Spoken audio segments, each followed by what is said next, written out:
Hey Al, Hey Mona, how you doing? I'm good. How you doing today? Good, fabulous. Excited to talk about mental health and internal stigma as we kick off this month of mental health awareness and how stigma affects that and how we can overcome stigma, both internal, social, structural, and then even break down how creative efforts like making art, community engagement can bring us together to do just that, overcome stigma by talking about it, creating about it, and, you know, working through it. Don't go to it, go through it. Exactly. I'm really excited about mental health because it has so many layers to it, and we could sit here for hours talking about the different ways.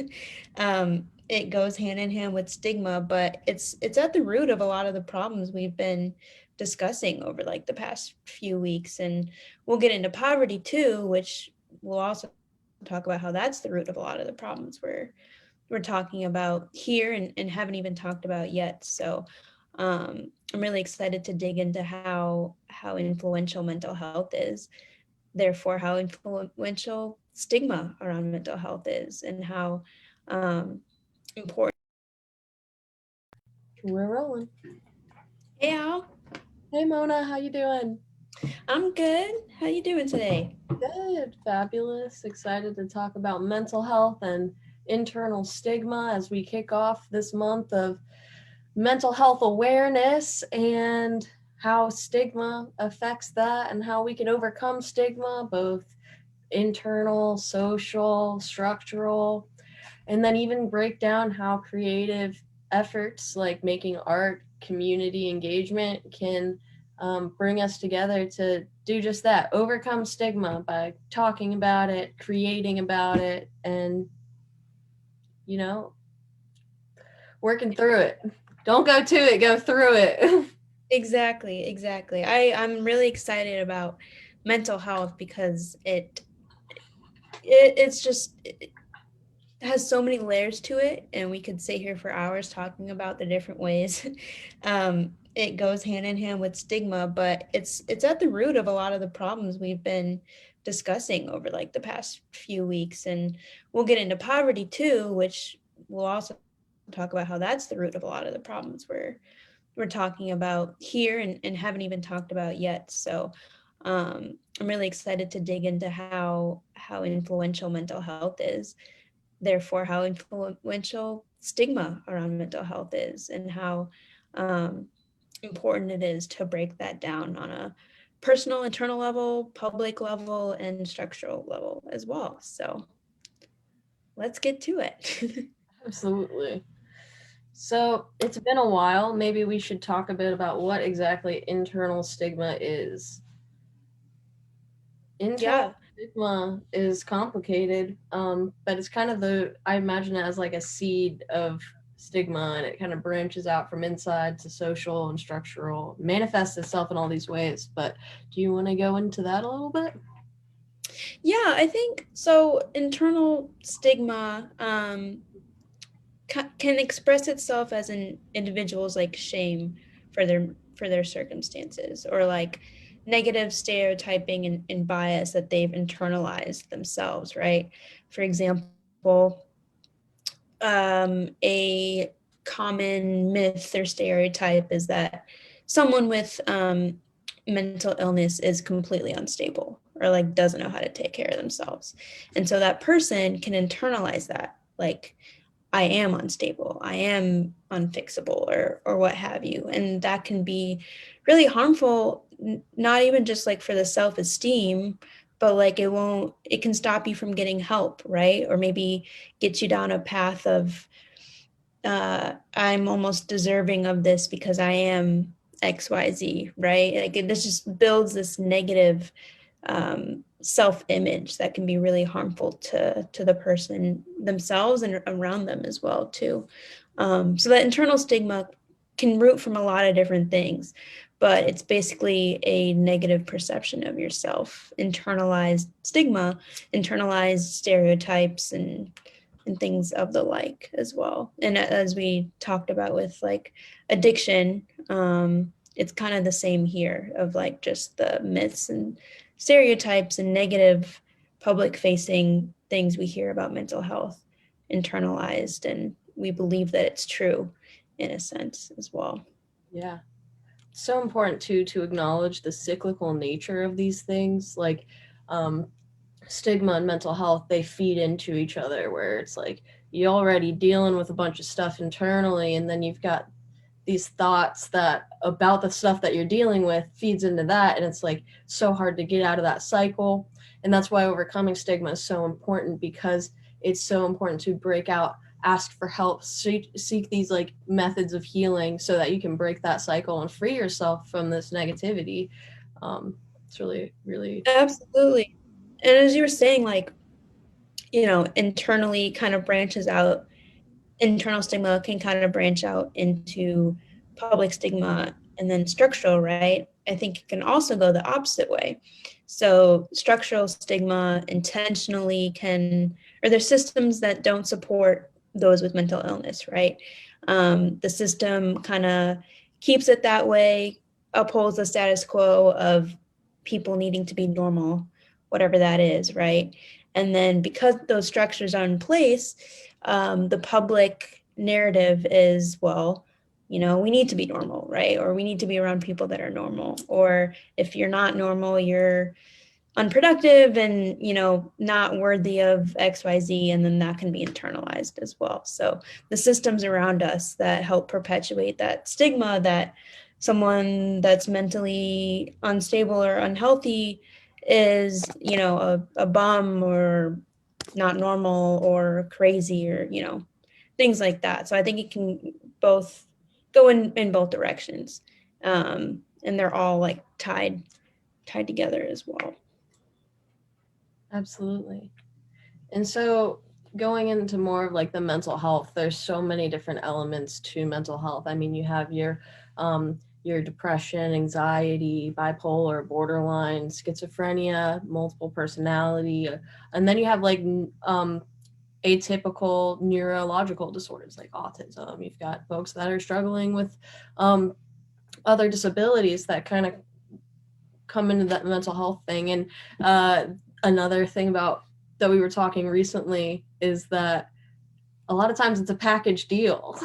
Like Mhm. it's not usually just one thing, and it's sometimes you're dealing with a whole cocktail of different things. But that whole concept of there being a normal and you not being normal is just something.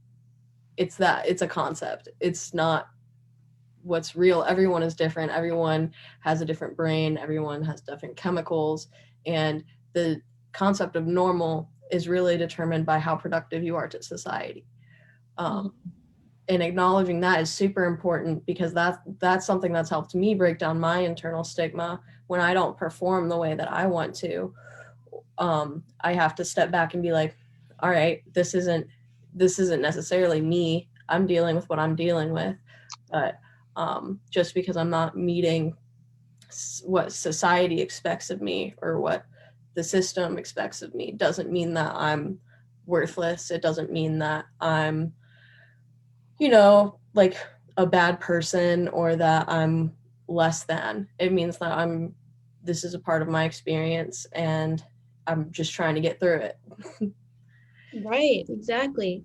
And that's the, hand in hand with that productivity pressure is that when someone's kind of in the thick of whatever they're, struggling with, whether that's depression, anxiety, maybe they're figuring out, still seeking help, or, whatever it is to that relates to their own mental health and mental state, when they're in the thick of it, sometimes like getting up in the morning, right, and just like bathing yourself or like eating is a huge accomplishment in what your capacity is in that moment. But society would see that and be like, well, that's not productive, right?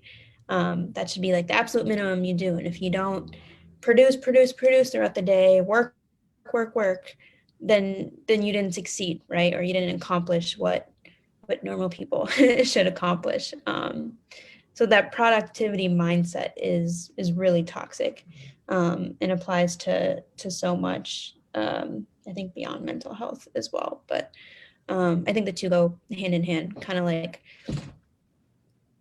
it shouldn't be an excuse for you not to be productive in a way, right? As you're saying that that's like our default to think that, well, if I'm not doing this, then I'm not productive. But that's the that's where you can like look inward and realize that that's not true, and you're working through whatever you can in Yeah, the moment. absolutely. Absolutely. And I think too a lot about people that struggle, internally with their own battles, um, and how they have to push through just to survive. And that's how we do. We have to go to work every day. We have to do these things. Otherwise, we're at risk of our, like, the things that we need, which is shelter, food, stability. And our society, we'll get into this later, is the way our society is structured isn't structured in a way that's accommodating to folks that struggle with disabilities, whether it's physical or mental or emotional. Um, and part of that too is like, in order to kind of like counteract those things and be able to go to your job and do these things, is you need help sometimes. Like sometimes, whether it's like going to inpatient care, whether it's getting therapy, getting help, having a support group, sometimes that stuff's just not accessible and it feeds into itself. That's more of a structural thing that we'll get into, but part of the way that internal stigma relates to that is how, um, the shame of being diagnosed, or the shame of like feeling the things that you feel, and the stigma that comes with that, um, can keep you from wanting to get help, because you either don't necessarily want to like acknowledge or have other people potentially know what you are, because it's just how you're feeling. um I don't know, it's hard to open yourself up, if there's a war going on inside your mind and you're going through these battles every day. It's hard to open yourself up and seek that help if you have access to it, which is like how all this stuff is so intertwined. It's hard to break it down, but that's one way that internal stigma is harmful, because if it's keeping you from getting help, keeping anyone from getting the help that they need. And I've been in this situation too, where I like don't want to reach out because I feel like it's my burden and I don't want to put that on anyone else. But at some point I'm like, I can't do this on my own, you know? Right, absolutely. There's like such a it's like it's taboo, like, to talk about whatever you've got, or like you don't want to be the downer, right? Of with the, whenever like whatever group you're in kind of thing. Um it's got to be, you can't talk about that stuff, there is this like secrecy aspect to it. You've got to hide that part of yourself, right? Or if you're meeting someone new, like you, at least for me, I feel like I can't, and I've gotten better at it and worked to like break down the internalized stigma. um but in some of the relationships I've come across, it's like I should avoid talking about like my mental health, right? I don't want to scare them off, or um, come off as like, unstable, or whatever that would scare them away or make them feel uncomfortable. And which is funny because it's, you might be the one struggling and trying to take care of yourself, but your first immediate thought is how are others gonna feel, right? You want to put their comfort first instead of your own, which speaks to how harmful that internalized stigma can be, completely negating what you need as a person, what you need to heal, what you need to be healthy, for the sake of others, which is completely backwards. But it's how we've been conditioned to think, especially when it comes to mental illness. And I think your point there speaks especially true for women. Mm, How women experience mental illness and how women operate with these conditions. It's like it's not something that is talked about. It's not something that like, because like as women in society we're pushing through it as a culture right now. We're in the thick of it, I think, but for so long like women have just been, shipped off, just terrible treatment if you're not normal, Mhm. or if you suffer from depression, all this stuff. And it is kind of like that caretaker role where you are like not putting yourself first. It's always about the others. And I really felt that when you were speaking to that. It's really powerful. um That's, I mean, you're totally right. That's like the historic role that women have played of just caretaker, and that's all there is to it. And I think another part of that too is everything's always like chalked up to women just being too emotional, right?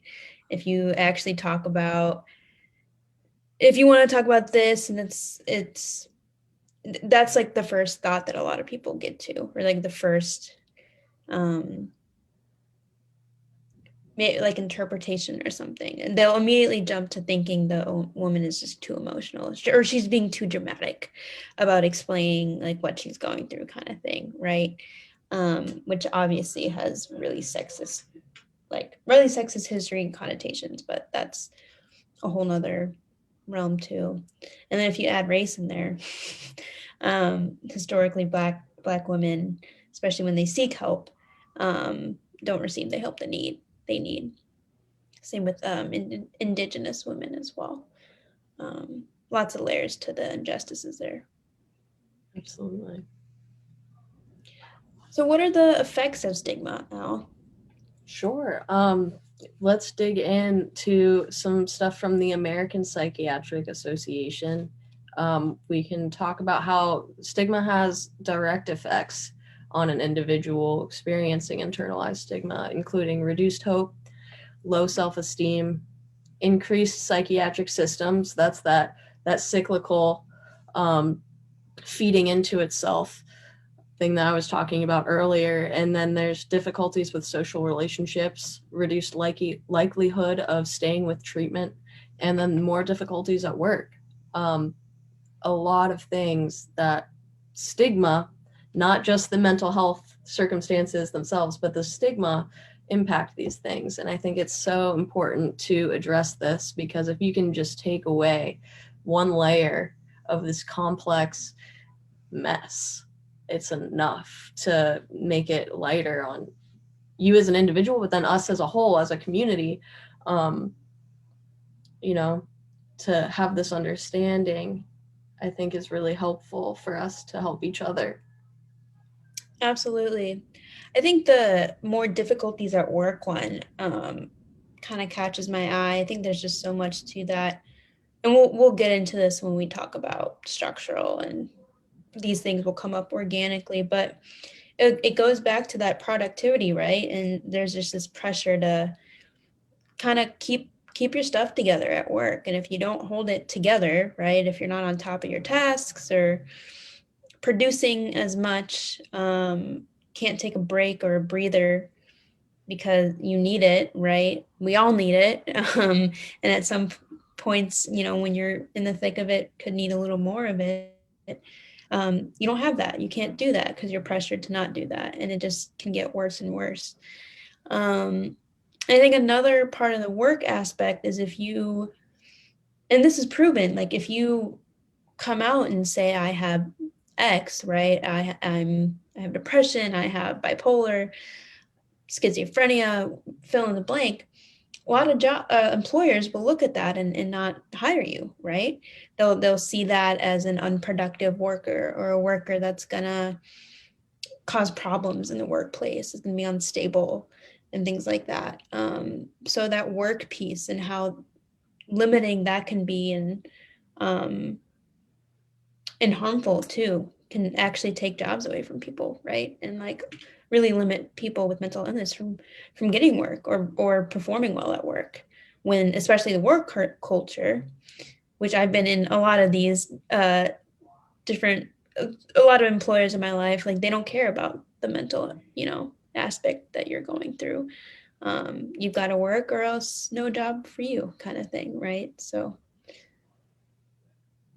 And I think like work, the education system as well. I remember going to school and I was in public school and just being so overwhelmed. And I was like, why can't I do this? Like, I'm trying every day for years to do this, and it's just got to be too much. And I was like, I don't know what to do. Like, I can't, like, I'm falling apart here at the seams. And I ended up transferring to another school that was more open minded to this stuff. And that was a game changer for me. Like, oh my gosh, that's a whole story. But it's really like about the environment for me personally is having um, something or a place or people that understand.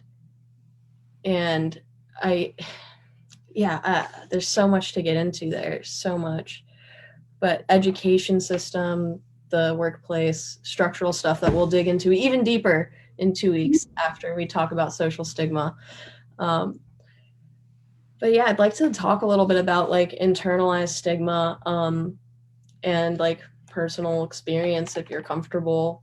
Just kind of like what are some things that you say or do for yourself that kind of like help you break down that cycle of like dealing with stress as well as like mental health issues, and then like stopping the stigma at the door so that that's not something that that adds on to your plate of delicious mental health experiences.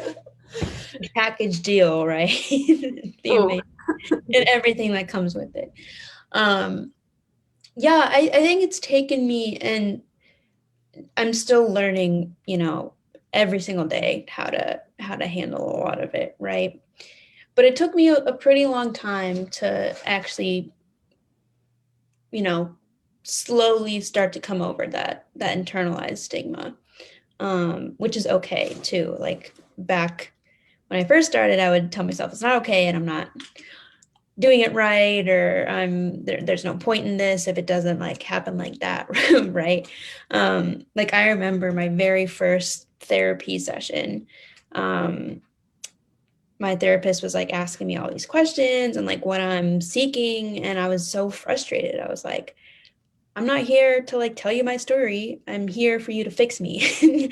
um, I was and so frustrated because I was like, this is not what I came here for. And started to realize that in a lot of ways, the only person that can, not the only person, but like you've got to take that agency in a sense, right? Like you need that support system at the same time. Don't get me like it's not a solo fight or a solo thing to solve. Um, but I realized that I had to, um, yeah, just like activate my agency in a way. And I say that not in a way to say that like everyone can do that. You need access to resources, you need a healthy support system. And if you can't get to that point of, you know, overcoming it and getting stuff done yourself, that's not like a fault on you or anything. But that was a big turning point for me, trying to take things into my own hands. And for me too, I have like, I'm like very self-critical and can get down like this really bad rabbit hole of, say someone said this to me and then I take that as, oh my god, like they were pointing out this bad flaw I see of myself, and then it just goes down into like, I'm terrible, I hate myself, why am I even doing anything, blah blah blah blah blah. It just gets like worse and worse and worse. um and it's there's a lot of practices I do to kind of like, as you said, stop the stigma at the door. Affirmations help me a lot. I like remind myself as often as I can. Sometimes I slack on a bit, but as often as I can to remind myself I'm doing the best I can every day. I'm right where I'm supposed to be. I'm deserving of healing and growth and things like that. And just kind of being like my own best friend, treating myself um, as if it's a friend I like deeply care for and I see is like going through a lot and struggling with a lot. And instead of meeting her with, you're terrible, you don't know what you're doing, and all this stuff that roots from trauma, right? And stigma, internalized stigma.